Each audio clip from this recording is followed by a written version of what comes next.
সাল্লাল্লাহু আলা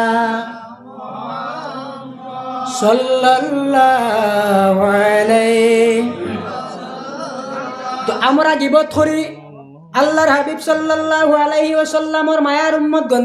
গিবত এমন একটা গুনাহ, পরনিন্দা এমন একটা গুনাহ যেটার কারণে কবর আযাব হয়। ইবনে মাজাহ শরীফের 349 নম্বর হাদিস, আমারান নবী সাল্লাল্লাহু আলাইহি ওয়াসাল্লাম বিকবরাইনি ফাকালা ইন্নাহুমা লা ইউআযাবান।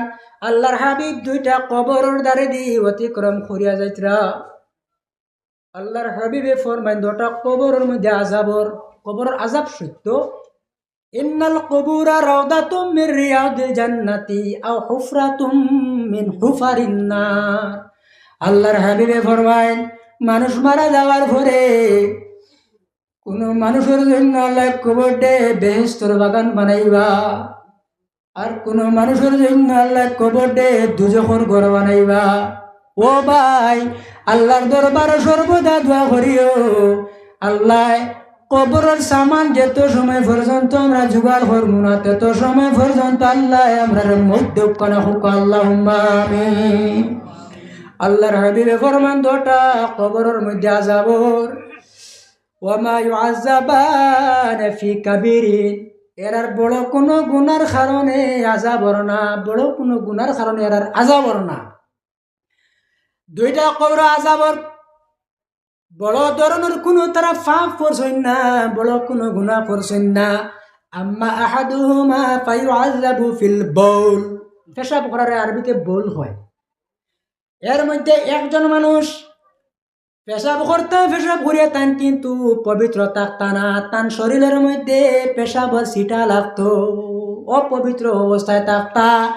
এই গুনাহ করার কারণে এই মানুষের কবরের মধ্যে আল্লাহ আযাব দিতেছে। 2 নম্বর, ও আম্মাল আখারু ফায়ুআযাবু ফিল গীবাত। 2 নম্বর বেটার কবরের মধ্যে ও কারণে আযাবর জমিন তাকতে দুইজন দি লাগাইতো, এনর গেছে বালা হইতো করি হেনর গেছে গিয়া লাগাইতো, হেনর গেছে বালা হইতো করি এনর গেছে গিয়া লাগাইতো। অর্থাৎ জমিন তাকতে আপনার গিবত করতো, এই গিবত করার কারণে তারার কবরের মধ্যে আযাব হইতেছে। এর লাগিন আল্লাহ আমরা এই ধরনের গুনাহ থেকে হেফাজত করো। এই হাদিস ইবনে মাজাহ 3 পড়েছি। ওই হাদিস আবার বুখারী শরীফের মধ্যে আনছেন, তুরা লম্বা হাদিস।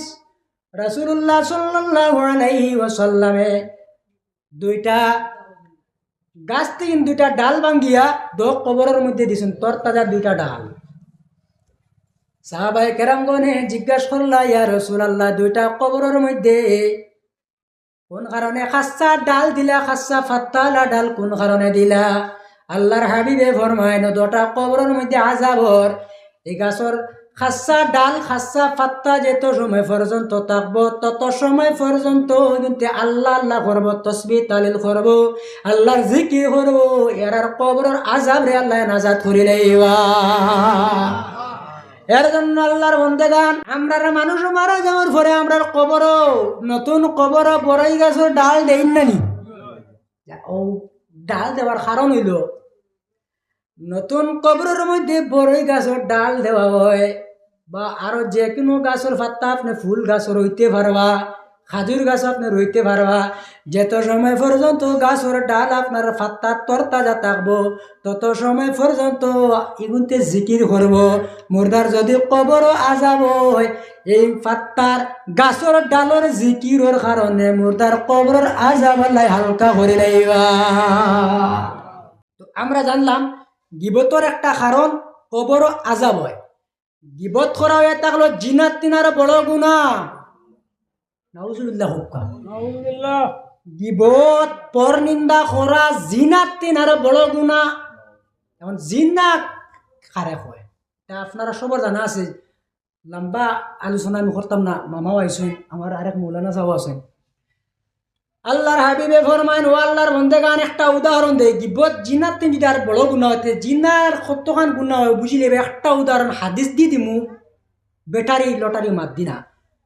আল্লাহর হাবিবে ফরমাইন, ইজা জহারা জিনা ওয়ার রিবা ফি কারিয়াতিন ফাকাদ আহাল্লু বি আনফুসিহিম আযাবাল্লাহ। যে এলাকার মধ্যে আপনার বেবিচারি হইব, জিনার কাজ হইব মুসলমান, আর রিবা, সুদরে আরবিতে কয় রিবা, ইংরেজিতে কয় ইন্টারেস্ট। যে এলাকার মধ্যে আপনার বেবিচারি হইব, সুদের কারবার হইব, এই এলাকার আল্লাহ এমন নারাজ যে নারাজের কারণে আল্লাহ এই এলাকার মধ্যে আল্লাহ আযাবরে বৈধ করিলাই। ইজা জহারা জিনা ও রিবা ফি কারিয়াতিন ফাকাদ আহাল্লু বি আনফুসিহিম আযাব আল্লাহ। দেশের মাঝে জাতির মধ্যে আযাব হওয়ার একটা, গজব হওয়ার দুইটা কারণ হইল। একটা হইল যে এলাকার মধ্যে জিনা নামক অপরাধ, জিনা নামক গুনাহ বেশি প্রচার প্রসার হইব, অশ্লীলতা বেশি হইব, আযাব হইব। আর রিবা, আযাব হইব। মুসনাদে আহমদ শরীফ 17822 নম্বর হাদিস, قال رسول الله صلى الله عليه وسلم ما من قوم يزر فيهم الربا الا اخذوا بالسنة। আল্লাহর হাবিবে ফরমায় যে জাতির মাঝে, যে দেশের মাঝে আপনার সুদের কারবার বাড়িব, এই জাতির মাঝে, এই দেশের মাঝে আপনার দুর্ভিক্ষ অভাবে দেখা দিব। যাও, সুদর ব্যাপারে আমি আলোচনাত না, মাত্র প্রসঙ্গে দৃষ্টান্ত দিতে গিয়া আইছি। সুদর মাত যদি আমি আলোচনা আরম্ভ করি, অন্যদিন শুধু একটা বিষয়ের উপরে আলোচনা হইব।